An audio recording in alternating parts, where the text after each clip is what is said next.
nós vamos falar sobre quem? Sobre a palavra. Nós não vamos pregar reforma, a gente prega a palavra de Deus. Mas a gente usa a reforma como um tema que ajuda a gente a entender algumas coisas que estão na palavra de Deus.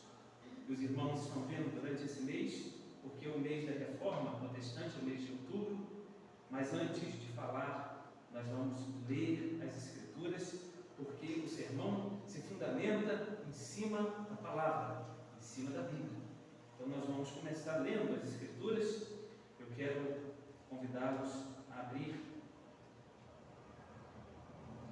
em Coríntios, 1 Coríntios, capítulo 1, verso 23. Existem pegadinhas, é 1 Coríntios ou 1 Coríntios? O que os irmãos acham? Não precisa responder, né? É pergunta retórica. Primeira, que é carta. Tudo que é no Antigo é masculino. Livro, 1 Samuel, 1 Reis. Agora, no Novo Testamento é feminino. Primeira carta.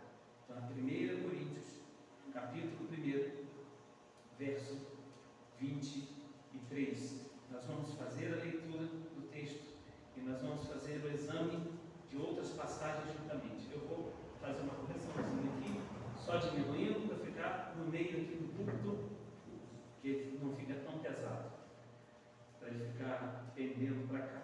Meus irmãos, 1 Coríntios capítulo 1, verso 23, está escrito: mas nós pregamos a Cristo crucificado, escândalo para os judeus e loucura para os gregos. Nós pregamos a Cristo crucificado. Eu, alguns anos atrás, fazia coleção de fotos de igrejas. Eu colecionava fotos de igrejas batistas, presbiterianas, luteranas, anglicanas, metodistas. E foi quando a gente começou a ter acesso à internet, há mais ou menos 17 anos atrás. No meu trabalho, eu tinha acesso. Até então ainda era algo novo, era caro. E eu colecionava fotos de igrejas. E em uma dessas fotos de igrejas no exterior, não sei se batista ou presbiteriano, tinha uma placa. E eles colocaram uma placa na frente da igreja. É comum colocar alguma frase, Jesus te ama, ou alguma coisa assim. Mas estava lá, pregamos a Cristo e este crucificado. E por que falar disso? Porque, meus irmãos, a crucificação é o método que os romanos utilizavam somente para crimes muito hediondos.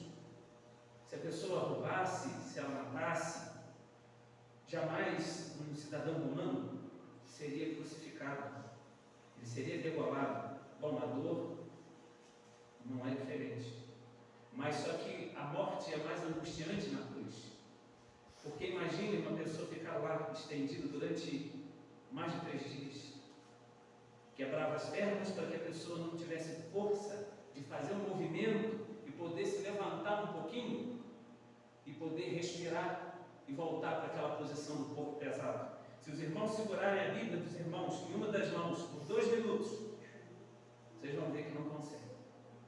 Se deixar só a mão sem nada, vão ver que daqui a pouco se cansa.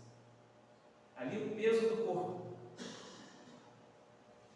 o cansaço, moscas voando, o calor, a dor. Alguém disse que se estica os nervos como uma corda de violino. Tudo isso pela gente, porque ele não fez nada, ele não merecia nada disso.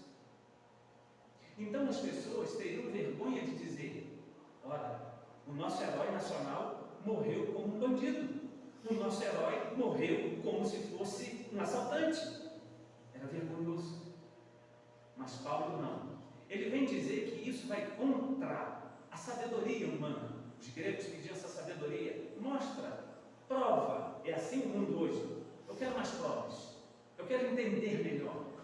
Os judeus queriam que houvesse também explicações, queriam sinais. Prova isso.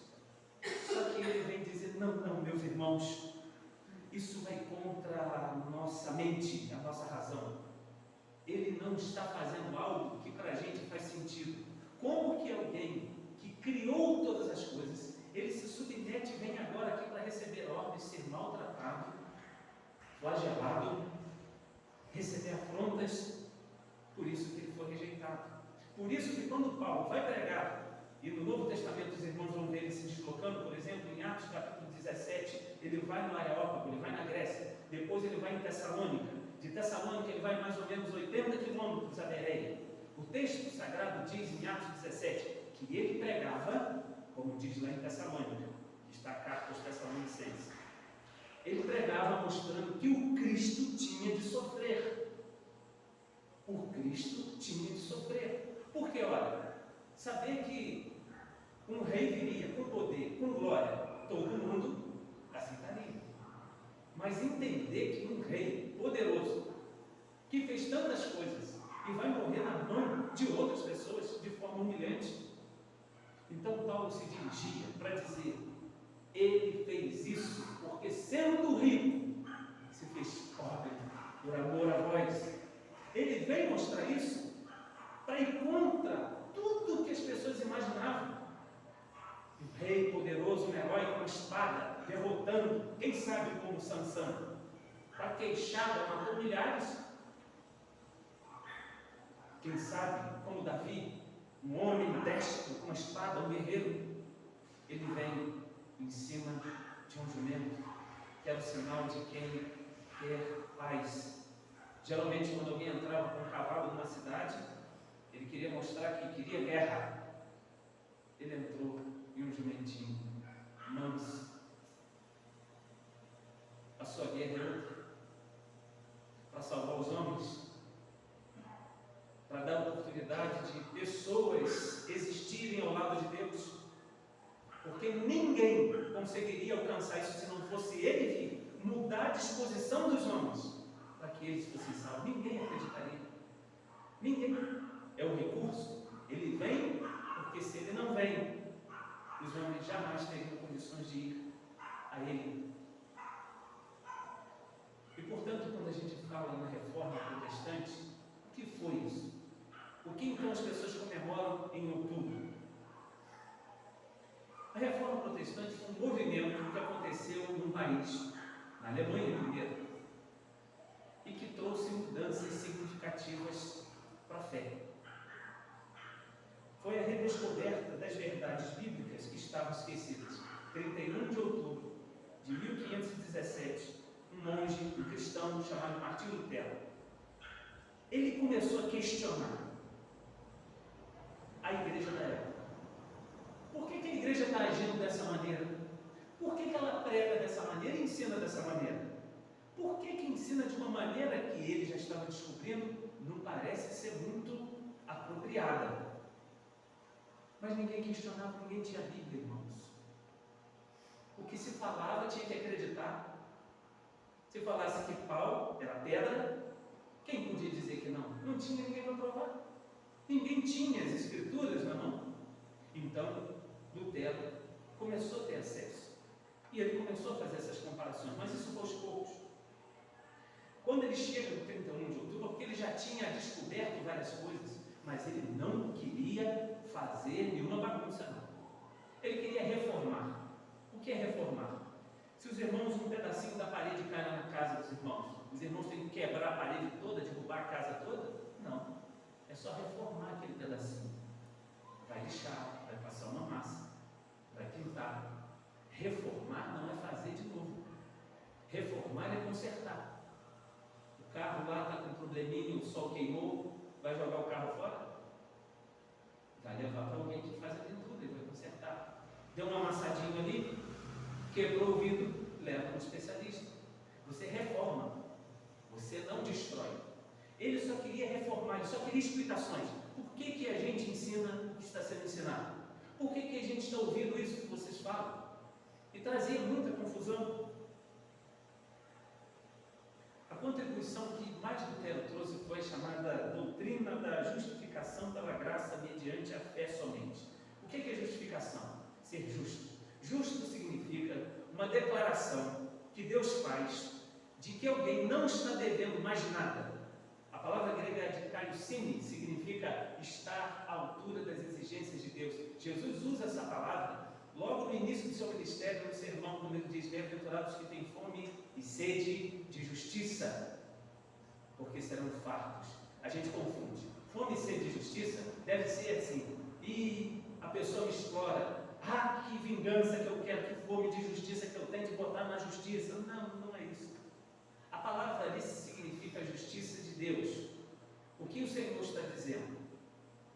Não é que a gente tem muitas vezes o sentimento de injustiça nesse mundo, que é uma coisa.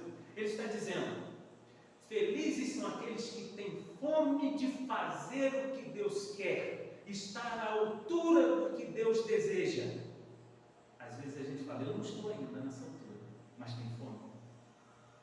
Eu não oro como eu gostaria de orar, mas eu tenho vontade de orar mais. Eu não leio a Bíblia ainda como eu gostaria de ler, mas eu tenho fome. Significa estar à altura das exigências de Deus. E essa palavra é usada no direito romano quando uma pessoa era inocentada. Então, justificação significa Deus declarar o perdão, que a pessoa não deve nada. Como o juiz fala: você não deve mais nada. Isso foi o que Lutero mais trouxe de contribuição na sua época. Mas até chegar aí, meus irmãos, foi uma grande dificuldade. Porque o que era ensinado antes da reforma? Antes de começar esse movimento lá na Alemanha? Durante 1000 anos, a igreja de Roma ensinava que a justiça de Deus era um processo gradativo. Ninguém vai ser perdoado assim rápido, não. Como se ensina na Escritura, passou por Cristo, Jesus Cristo, ele paga aquilo que o homem devia, a pessoa reconhece isso, ele é salvo, ele está perdoado e está declarado, nenhuma condenação há. Mas não era assim que era ensinado. Era um processo gradativo. Não, senhores, vocês não vão receber esse perdão do nada, não. Vai custar algumas coisinhas. Era assim que se ensinava. Era um processo gradativo. Ou seja, ia aumentando. Começava quando? No batismo. A pessoa recebeu uma graça que tinha que ser desenvolvida com obras. Tem que fazer obras. Obras de caridade e penitência. O que é penitência? Jejum, oração e vigílias. Ou seja, algum ato. A pessoa tinha que se deslocar para algum lugar para fazer alguma coisa em algum lugar. Se ela cometesse algum erro. Era o sinal de arrependimento. Não adiantava só orar: Senhor, eu estou arrependido. Não. Tem que ir a algum lugar e fazer alguma coisa. E às vezes tinha até que pagar. E esse processo se estendia até quando? Quando que ela recebia então aquela dívida paga? E demorava. Ela ainda tinha que ir para o purgatório depois de morrer. Quando ela morria, ela ainda ia passar um tempo, mas quanto? Não sei. Vai depender de você agora. Quanto tempo você vai ficar? E começou-se a vender relíquias. Relíquias eram coisas tidas como sagradas que eles diziam que eram, mas não eram. E a pessoa, se adquirisse, podia diminuir o tempo no purgatório. Por exemplo, a pessoa podia, se quisesse, adquirir objeto sagrado que era comercializado nas ruas, artigos como cabelo, unha, sangue, lágrimas e os objetos dos quais os cristãos lá no passado foram martirizados. Cruzes, porque tiveram muitas crucificações no período em que Jesus viveu. Muitos foram crucificados. Cruzes, pregos, lanças, setas, ou seja, flechas e correntes. Imagine os irmãos andando na rua e ouvindo: você quer ficar 20 anos menos no purgatório? Basta comprar essa corrente aqui que Paulo ficou preso na prisão lá em Filipos. Se vocês comprarem esse pedacinho aqui da cruz que um cristão do primeiro século foi crucificado, vocês vão reduzir em 50 anos o tempo de vocês no purgatório. Era assim, meus irmãos. E tinha um que era mais caro, indulgência. A indulgência nem ia para o purgatório, mas tem que pagar. Vocês vão receber um documento direitinho e é escrito que vocês não estão devendo mais nada, então vocês não vão para o purgatório. Nada disso, meus irmãos, com apoio da Bíblia. Lutero ficou desesperado. Ele viveu uma época assim. Ele chegou em determinado momento para alcançar essa justificação, para ser declarado inocente. Ele pegou e começou a se flagelar, começou a se bater, se machucar. Ele chegou a jejuar uma vez, quase até morrer, e dormia no chão frio, porque ele achava: eu tenho que sofrer bastante para ser perdoado. Então, em 1511, Lutero foi a Roma a serviço da ordem agostiniana, que ele era longe, e ele encontrou o que lá em Roma? Porque ele morava na Alemanha. Então ele foi a Roma, na Itália. Ele encontrou obscenidade, imoralidade, blasfêmia. Ele andava pelas ruas de Roma vendo as pessoas vendendo tudo isso. Imagina o desespero dele. Aí em 1512 ele se tornou um doutor em teologia. Ele obteve doutorado na Universidade de Wittenberg. E na mesma época ele começou a lecionar ali mesmo. Ele era professor e ele começou a dar matérias bíblicas.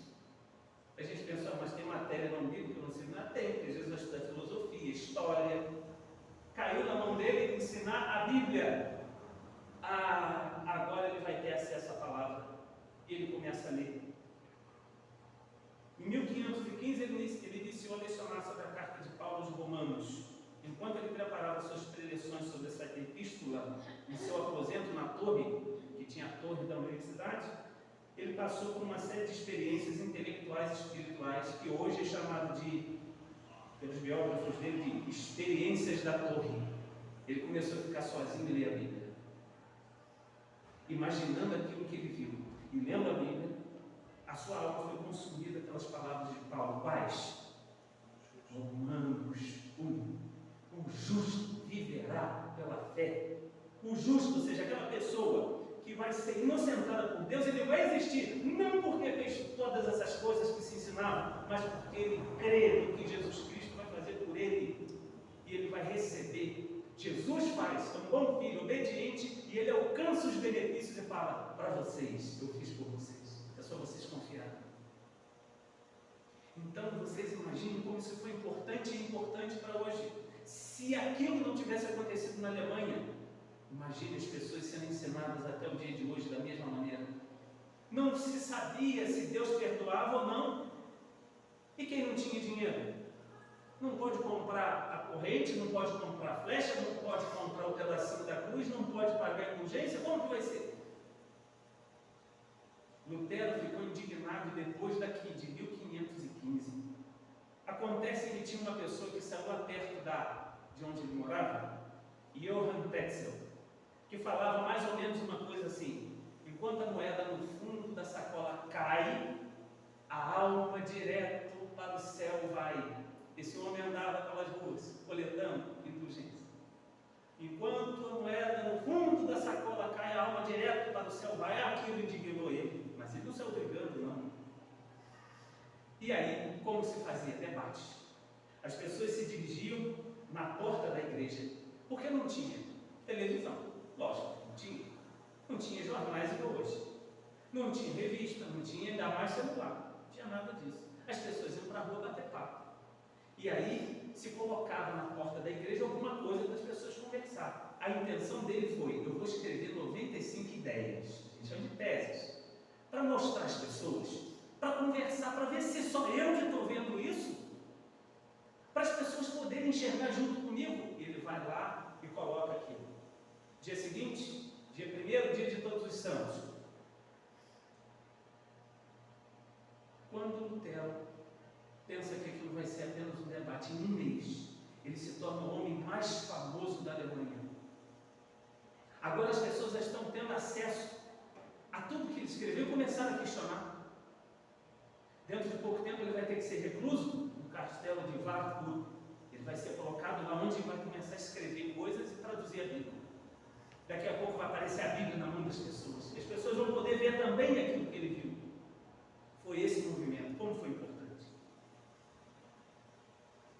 Depois aquilo vai se alastrando.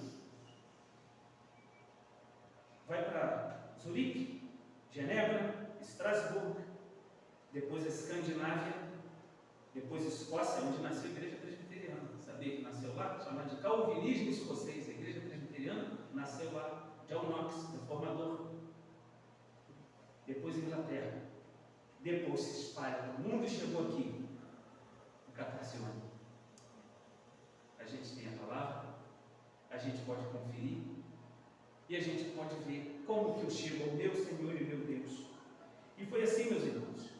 E isso foi se passando de tal maneira que hoje a reforma é considerada como a maior mudança religiosa desde os tempos apostólicos. Lutero percebeu que a salvação é pela fé e que o justo viverá pela fé. Então alguém já disse que a reforma do século XVI, depois do surgimento do cristianismo, é o maior acontecimento da história, contribuindo para a história da civilização moderna. Então foi um movimento que redescobriu verdades. Porque aquilo que Lutero viu na Bíblia, falou, mas não era assim que o apóstolo Paulo ensinava? Não era assim que Pedro ensinava? Então agora está sendo redescoberto e está sendo ensinado para as pessoas. No início, os protestantes eram conhecidos pelos seguintes lemas: salvação pela graça mediante a fé, somente. Segundo, somente a Escritura. E terceiro, sacerdócio de todos os crentes. Depois isso foi se desenvolvendo. Aí começou somente a graça, somente a fé, somente Cristo, somente as Escrituras e glória somente a Deus. O que significa cada um desses 5? É como se fosse uma resposta a respeito da salvação. Na teologia, então, chama-se de soteriologia, o estudo da salvação. É como se fosse assim, esses princípios.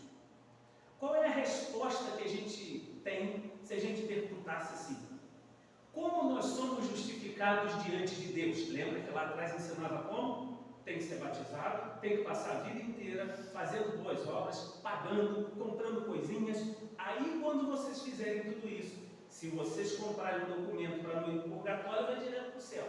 Se não tiver dinheiro, vai para o purgatório. Se comprar alguma coisinha, que um paninho que foi do santo X ou do apóstolo Y, vocês já vão ficar menos tempo, 50 anos, melhor do que ficar 50 anos queimando, não é? Era assim. E agora? E agora com Lutero? Como que eu faço para receber perdão? Se alguém perguntasse, como Luiz Augusto? Eu usaria os lemas da reforma. A resposta é essa. A resposta está somente na Escritura. A Escritura ensina que é somente pela graça, ou seja, o favor dele, somente pela fé, ou seja, a confiança nele, somente em Cristo, porque ele é o único caminho, e tudo isso para a glória de Deus. Nunca mais os irmãos vão esquecer o que são os somente ou os solas, que é do latim. Nunca mais vão esquecer. Porque agora a gente sabe a verdade. E aí a gente entra sobre solos Cristos, somente Cristo. O que significa, meus irmãos? Esse somente Cristo. Jesus declarou 3 vezes. A gente tem a palavra caminho, que é a mais usada. Eu sou o caminho, verdade e vida. Mas se usa esses 3 vezes, porque no latim a palavra caminho é via. 3 vezes, via, verdade e vida. Também encaixa no português. 3 vezes, via, verdade e vida. O que é via? A gente aprendeu a palavra caminho, no grego rodós. Lembra de quê? Roda. Rodós, caminho. Caminho, mas poderia ser traduzido por via. Qual outra palavra poderia ser traduzida? Estrada. Eu sou a estrada, eu sou o caminho, eu sou a via. E o que é um caminho? Para chegar agora aqui os irmãos, quando me entendeu, eu coloquei ali ajuda no celular, vai para a direita, sobe, foi bem fácil. Mas eu falei, eu vou pedir ajuda para não ficar perdido. Só teve um caminho direto até aqui, reto. Qual o caminho que leva a Deus? Tem outro? Não tem, só tem um. Jesus Cristo. Ele é a estrada, ele é a via, ele é o caminho. O apóstolo Pedro fala em Atos 4:12, em nenhuma outra salvação, porque debaixo do céu nenhum nome foi dado a homens, pelo que importa que sejamos salvos. Ele, meus irmãos, é o Criador dos céus e da terra, o Senhor da vida e da história, o Alfa e o Ômega. A gente fala Ômega, né? Eu aprendi no seminário Ômega. É igual a marca de relógio, não é esse relógio não. Relógio Ômega, não é Ômega ferradura. A gente fala Ômega, portuguesado. Eu sou o Alfa e o Ômega. Eu sou o princípio e o fim. O que era, é e que há de vir. Ele é o todo-poderoso Senhor Jesus Cristo, o Senhor de todas as coisas. E Ele conquistou através da obediência ao seu Pai, para que nós tivéssemos acesso a Ele. O que eu gostaria de falar então, meus irmãos, sobre a centralidade da cruz nesse sentido, em poucas palavras, porque eu creio que uma mensagem que tem que colocar a parte histórica, temos que entender bem sobre isso para chegar ao assunto Cristo, para entender como isso é valorizado nos dias de hoje, por que as igrejas falam sobre a reforma. É a morte dele que faz com que a gente tenha a oportunidade de viver, e a cruz se torna a mensagem central cristã. Paulo fala: se tenho de me gloriar, gloriar-me-ei em quê? Que eu sou bom, importante, sou muito obediente? Não. Se eu tenho de me gloriar, gloriar-me-ei na cruz de nosso Senhor Jesus Cristo, o qual estou crucificado para o mundo para mim. Então, meus irmãos, a cruz vai apontar para três coisas. Quando a gente olha Jesus Cristo na cruz, pregamos a Cristo e este crucificado, foi o primeiro texto. Quando a gente olha para aquele homem inocente sentindo dor, o que aquilo significa, o que mensagem Deus está mandando para a gente, o que aquilo aponta para nós. Primeiro, não é um estado muito bom, não, é de condenação. Por quê? Porque cada crime que uma pessoa comete, ela tem que ser punida de acordo. Se os irmãos virem uma pessoa falando alto com outra e envergonhar a pessoa talvez está falando alto, nem vai ser presa. Se ele sentir que foi constrangido, processa e fala: quero uma indenização, você me fez passar vergonha. Agora, se essa pessoa ela está dirigindo golpes e ferindo a pessoa, já machucou ela já tem provas, ela já vai entrar na justiça, talvez aquela pessoa pegue 1 ano, 2 anos, quem sabe 6 meses, não se sabe quanto, não sei. Agora, se aquela pessoa tira a vida de uma pessoa, vai ter que ser visto se era legítima defesa ou ela planejou tirar a vida, porque vai ficando mais grave a pena. Se teve crime hediondo, a pessoa judiou com a outra antes de matar, mais grave fica. De acordo com o crime, a pena vai aumentando. Agora, os irmãos, imaginem só, que quando a Bíblia fala que a gente devendo a Deus, sabe quantos anos a gente vai ficar? Não no purgatório, que ensina que fica um tempo e sai. Longe de Deus, naquilo que se chama de inferno, ou seja, longe da presença dele, não é 20 anos, nem 30, nem 100, nem 1000, é para sempre. Vocês viram como é grave? Porque pecar contra o homem não é igual pecar contra Deus. Cometer um crime contra o homem não é igual crime contra Deus. O crime com o ser humano pode ser pegar até 30, 50, uma hora sai, pode ser perpétuo, mas a pessoa morre lá. Mas cometer crimes contra Deus não. É eterno. E portanto a cruz aponta para o seguinte: está vendo como que vocês são? Como que vocês merecem punição? A condenação é eterna. Quem não crê já está condenado. Segunda coisa que nós aprendemos com a cruz de Cristo, e porque ela se torna para a gente a mensagem central, é que a cruz aponta a necessidade de um Salvador.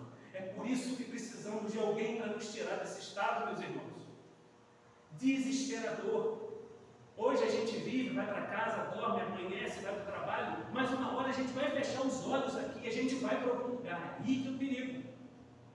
Se a pessoa não se preparou, para onde ela vai? Ficar 1 ano, 2 anos? Se a gente já fica num lugar esperando para ser atendido, a gente já fica cansado e não está sofrendo, só está lá batendo o pé esperando ser chamado para ser atendido, para resolver uma coisa. Imagine um lugar que não se sai nunca.